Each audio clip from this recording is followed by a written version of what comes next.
Death touched me, but it didn't take me. In the brief moment I left my body, I saw something terrible. Cities in flames, screams echoing in the void, and hordes of the dead wandering soullessly. I returned to life with a warning: the zombie. Apocalypse is closer than we think. But before I tell you more, subscribe to the channel for more videos like this. Now let's continue. It's been 3 months since I died for 7 minutes. The accident on the Immigrants Highway during that storm should have been the end, but it was only the beginning. That night, when my car flipped on the mountain road, something happened. Something science can't explain. Something even I can't fully comprehend. I remember the impact, the metal twisting, the world spinning out of control. Then came that strange sensation of floating above my own body. I saw the paramedics trying to revive me, heard the distant sound of sirens. But there was something more. On the threshold between life and death, I realized I wasn't alone in that void. Something was watching me in the darkness, something whispering promises in a language I'd never heard, but somehow understood. When I came back, the doctors called it a miracle. My family cried with joy. But I knew something was different. At first it was just small things. Strange dreams, intense déjà vu, the constant feeling that someone or something was watching me from the corners of rooms. I tried to ignore it, to convince myself it was just post-accident trauma.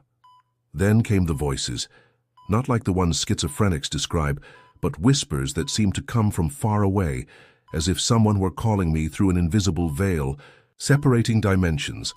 And the mirrors. Oh, the mirrors. Sometimes when I look at my reflection, I see something different staring back at me, something wearing my face like a poorly fitted mask. Last week, I met Emily at the hospital during a routine checkup.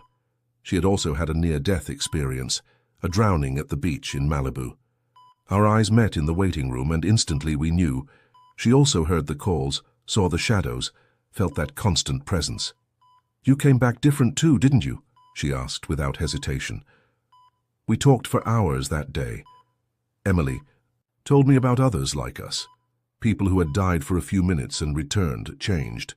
She spoke of secret meetings in an old church in downtown Los Angeles, where the returned, as we call ourselves, share their experiences. Tomorrow, I'm going to my first meeting. Part of me is panicking, but another part, a part I don't recognize as my own, can hardly wait.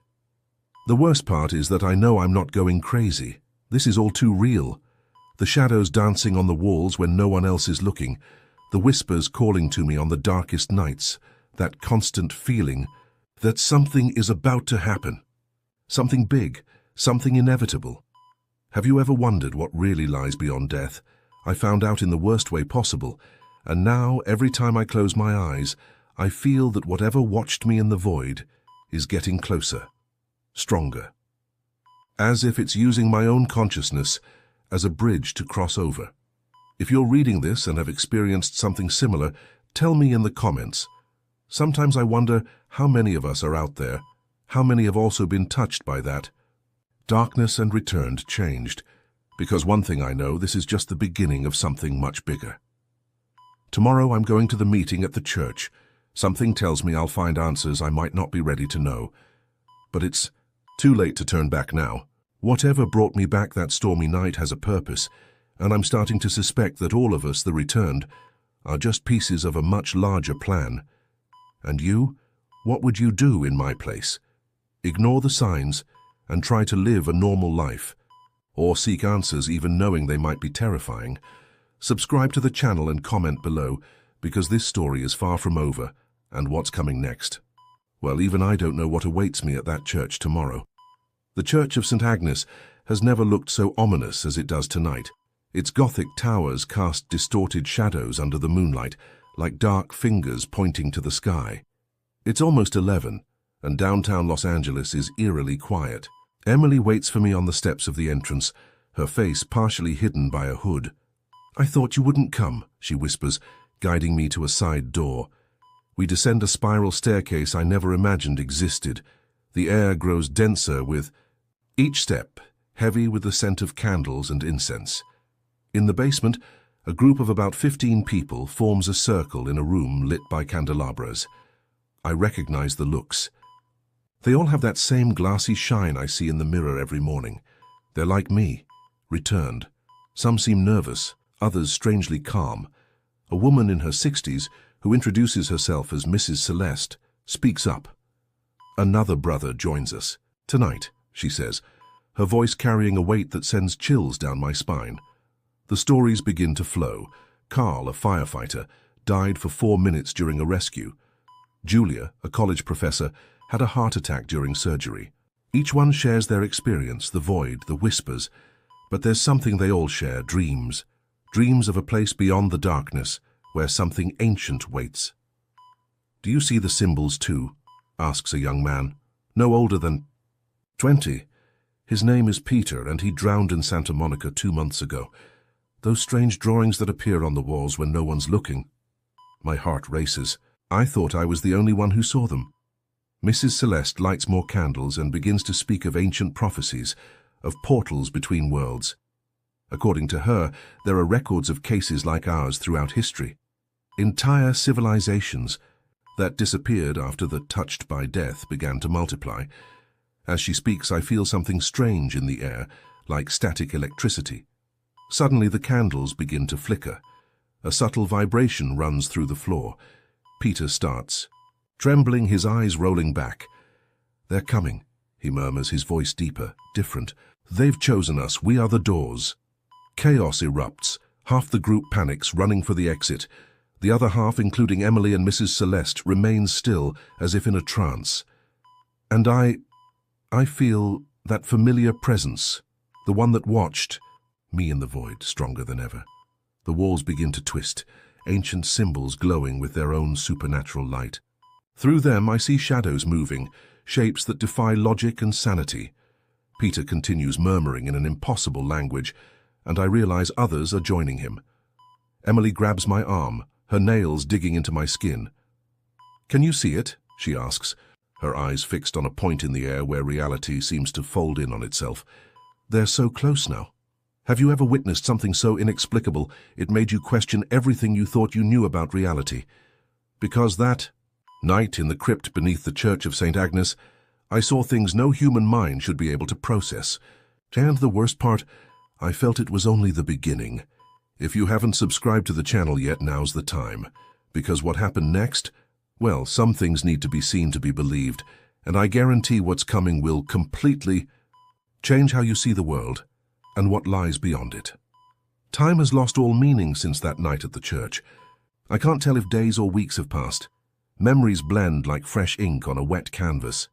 I'm in a hospital room again, but this time it's different. The walls are padded and there are bars on the windows. They say I had a psychotic break, that I attacked people on the street, but those weren't people I saw that night, it was them. Emily disappeared. Peter too. In fact, half the people who were in the crypt simply vanished. The newspapers reported it as another case of mass disappearance, like those starting to happen in other cities. But I know the truth. I saw where they went. Or rather, I saw what took them. The nurses look at me with fear. Yesterday, during sun therapy, all the lights in the courtyard exploded simultaneously. The other patients panicked, but the returned.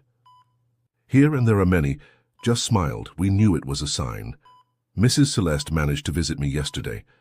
She got past security by claiming to be my aunt. Her eyes were different, almost completely black. "It's almost time," she whispered, holding my hand. Her skin was cold as ice.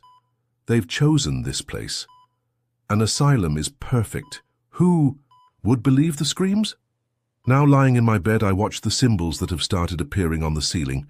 They're the same as in the church, but larger, more complex. They pulse with their own light, telling a story only we, the returned, can understand. A story about the end of one world and the beginning of another. The doctors increased my antipsychotic dosage, but the drugs have no effect. How could they? You can't medicate the truth. You can't treat something that transcends reality itself with pills. Through the barred window, I see the sky is different. There are patterns in the clouds that shouldn't exist, colors the human eye shouldn't be able to process. This morning, all the returned in the hospital woke up at The same time at 3:33 a.m. We gathered in the hallway silently, as if responding to an inaudible call. The nurses tried to stop us, but their bodies simply passed through ours, as if we no longer belonged to the same dimension of reality. And now, as I write these final words, I feel the time has come.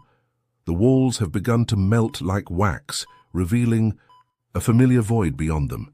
That darkness that welcomed me during the 7 minutes I was dead is back, but now it's no longer frightening. It's like coming home. I hear the screams of the other patients, the sound of alarms, distant sirens. But I also hear something else, an ancient chant, an impossible melody that makes the air itself vibrate. Through the cracks in reality, I see shapes moving, beings that defy human comprehension.